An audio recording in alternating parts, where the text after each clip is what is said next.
G'day, I'm Dave Leyland. This is my wife Leilani. We're commercial beekeepers. We run 1,000 hives. This is our property, which is about an hour's drive east of Perth. I've been keeping bees for approximately 36 years. I don't think you can replace it. Best job around. I met Dave when I was 16 and I really didn't know anything about beekeeping, and over the years I've developed an understanding of the different varieties and the values and properties of honey. So it takes a long time to learn. You need to know the difference of trees, their flowering cycles, or how they react to rain, and even how they react when it's dry. Constantly monitor the rainfall in all the areas we work. Then it's that animal husbandry with a beehive as well. You've got to make sure they're getting the right nutrition to produce you a box of honey, as well as enough for themselves. Bees have to be moved around in Australia just so that they can source different varieties of nectar to keep the hive strong.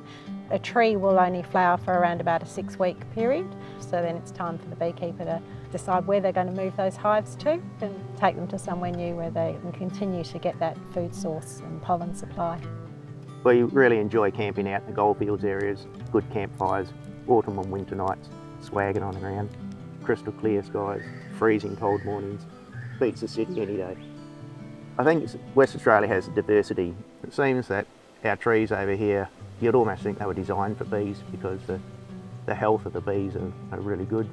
We're able to pretty much produce honey 12 months of the year. In Western Australia especially, we have such great pollen in our eucalypts, and that pollen gives the bees the vitamin to produce that whole food that they need to be able to survive. It's as pure and natural as nature intended, and I think you just walk through the West Australian bush, you can see and appreciate that greenness and that cleanness.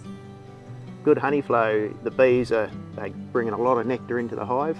The whole apiary's got a nice, busy atmosphere, it's buzzing. The bees are, they're just happy. Yeah, it's really rewarding when you get it right. The happiness when the bees are actually foraging and collecting nectar, and you can see the boxes filling with that nectar to produce the beautiful honey is just amazing. Being a supplier to Capilano is like being part of the big beekeeping family. They understand the beekeepers, they have a very good relationship with all their suppliers. I think the most important message that we need to get to our consumers is that in Australia we have very strict labelling laws. By reading the label, it says 100% Australian honey. It is 100% Australian honey coming from our beekeeping family.